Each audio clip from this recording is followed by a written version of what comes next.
everybody, it's your boy Fertans and welcome back to my channel. And today I have a very special video here for you guys. We're gonna go ahead and try and fix this very nice Xbox Elite Series 2 controller that I got. The previous owner mentioned that there is an issue with the analog stick drift. It has a very serious drift issue, so we're gonna go ahead and try and fix this. Now, for this particular video, I have to say I debated a little bit if I was gonna put it up on YouTube Shorts or if I was gonna make a long format video. I did put up a poll on my channel. If you go to the community tab, you'll see, and I'm gonna put a picture of it on the screen right now too, and you guys will be able to see that I asked my viewers if you guys are interested in either long format videos for controller repairs, or are you guys interested in short format videos. And the results of the poll, as you can see, were split right in the middle. So here's what I've decided. For any of the specialist controllers like the Elite Series controller right here, or for if I am able to get my hands on a PS5 DualSense Edge controller, which I'm trying to, then those I'm going to try and make long format videos on for you guys. Also for the console repairs of any I can get to, and other than that, most of the videos I'm going to try and keep them on YouTube Shorts, simply because I know most people just want to take a look at the video, see the repair, see how it's going, and just move on from there, right? So if you are interested though, I did fix another Xbox Elite Series 2 controller in black color, which I bought back somewhere in January, and I'm going to post up a link of that video right up here in the corner for you guys to take a look at. So for this Elite Series 2 controller, I was able to get it for $25. The previous owner had the ad up for, I'd say, about a couple of weeks. I messaged him. I think he had the controller up for like 45-50 bucks. Mentioned in the ad it has stick drift, pretty bad stick drift, enough that you can't play with it, which I'm curious to see. And I messaged him. I think I offered about 15-20 bucks. He declined, and we both went our separate ways. And then a week and a half later, I saw that the ad was still up, so I messaged him back and I said, hey, listen man, I see your ad is still up. I'll offer you $25 in cash, and he readily accepted it. So that's how much I paid for this controller, $25 for this very nice Elite Series 2 controller. Now looking at this controller, oh man, this controller is absolutely amazing. I gotta be honest, so here's my thought process with this controller. The other black controller that I got, I am thinking that I'm gonna sell that controller since it has been fixed. But with this one, my plan is, if I'm able to fix it, which I'm pretty hopeful I should be able to, I do want to keep this controller. Having said that, I currently don't own any Xbox consoles, and I don't have a PC good enough to play this controller with. So my plan is, down the road, I might be able to secure myself an Xbox console, and I'm hopefully able to enjoy this controller at that point, because man, this is such a nice controller, and that too for 25 bucks. If we're able to fix it, it's a steal in my opinion. So we're gonna go ahead and test it out and see what's wrong with it, which sticks are drifting, and hopefully we'll open it up and be able to fix it, and then we'll have this very nice, beautiful Xbox Elite Series 2 controller for ourselves. Looking at the controller, it does seem like the previous owner did include the paddles with it. It doesn't come with a case like the black controller I had, but he was very nice to add extra thumbsticks in for us from Scuff. So, it'll make a nice package for us. And yeah, so let's go ahead and test this out and see what's wrong with this. And testing the Xbox Elite Series 2 controller in white color out, we can see that the left analog stick is definitely drifting, and it's actually pretty bad, because no matter how much I move the stick, it's only staying in the up direction. So we definitely have our task cut out for us, boys. Oh no, sorry, I think the expression is work cut out for us. Yes, that's it, learning English at the same time. So yeah, we're gonna go ahead and open this controller up and see if we can fix this drift issue. Alrighty, so now the controller is here out of the box. We have taken the thumbsticks and the D-pad off because those are detachable on these controllers. Now we're going to slowly start separating this top half of the controller. All you need is one of these spudgers, and you can just insert them in this gap carefully, and there are small little clips and some tape that you can just pry up and separate the controller with.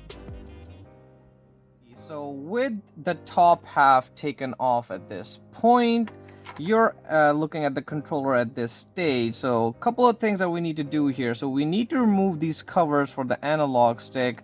You can do that if you have this little tool that comes part of the Xbox Elite Series 2 controller kit. But if you don't have the kit and you just have the controller itself, which in some cases you can buy, like in this scenario where the gentleman just gave me the box and he didn't have the case with it, you can use a screwdriver to open these thumbstick covers up. Now the screwdriver size that you need or you can use, in my scenario, the one that I am using, is a CR-V 3.0. It's a flathead screwdriver, and you can simply insert it into the slots in between the covers and untwist them to open. Now there is another method by which you can open them, and that is by using these very same thumbsticks. If you stick the thumbstick back up, they have these little grooves on these covers which the thumbsticks engage into, and you could use a thumbstick to unscrew the cover itself, or if you have very carefully wrap some paper towel around some needle nose pliers so that you don't damage the covers, and use them to grab these and twist them as well to unscrew them. Alrighty, so in my scenario, I don't need to remove the controller further, but in case if you needed to remove the controller internals out from this bottom shell cover, what you would need to do is take out 6 screws further to get access to that. And the screws are basically Torx security bits, which I'm going to include right here. So the security bit you need for this is the CR-V T9H security bit for this particular purpose. So you would need to remove these 6 screws in order to remove the internals of the controller out and get access to the battery or the buttons or anything else from the bottom to try and fix if you ever need to do that. For us, that's not a necessity. We can just try and access the potentiometer from here and see if we can fix it. Alrighty folks, so a very interesting tidbit. I took the potentiometer out, and as I was pulling it out, I just noticed that the potentiometer is put backwards. Like, technically, this part with the little dip at the top is supposed to be up here, and the bottom where these 2 dots are is supposed to be towards the bottom of the potentiometer casing.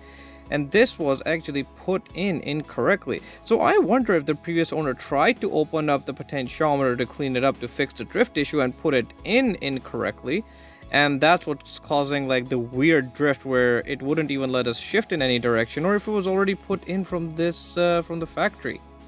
Very odd, extremely odd, I would say. Anyway, we're gonna go ahead and clean it up, put it back together, and see if that fixes the problem. Alrighty, so we have the potentiometer installed in correctly this time, cleaned it from the inside, and now we're going to go ahead and test it out and see if it's fixed. So looking at it right now, unfortunately it seems like the drift is still there. So we're going to go ahead and change the potentiometer out with another one that we know is working fine. Alright folks, so I changed the potentiometer inside the analog stick. Actually I changed it 2 times because when I changed it the first time around, it didn't really respond the way I wanted to. It's still not perfect right now, and I'll show you guys on the screen on the gamepad tester in a minute, but it is working at this point. And so if you take a look right now, it is perfectly fine. Like the right one is perfect, but the left one, like it's working fine, but it doesn't return back to center absolutely perfectly. Now my thought process is when I'm gonna guess the previous owner, when they put in the potentiometer in upside down, it damaged the inside of the potentiometer a little bit, and that's what's causing this little bit of an issue. Now, having said that, it is not as much that it would give me a problem. It's not drifting, like it does work, it does return to the center. It's just not perfectly there in the middle. For me, honestly, this is acceptable levels, though in an ideal situation I would say changing out the potentiometer or the analog stick would be the best case scenario. But since this is a controller that I'm going to keep for myself, in all honesty, it doesn't really matter. I would say this is an acceptable level of it. So I'm going to go ahead and finish cleaning the controller up. It is a very nice controller indeed, and then we'll test it out at the very end one more time.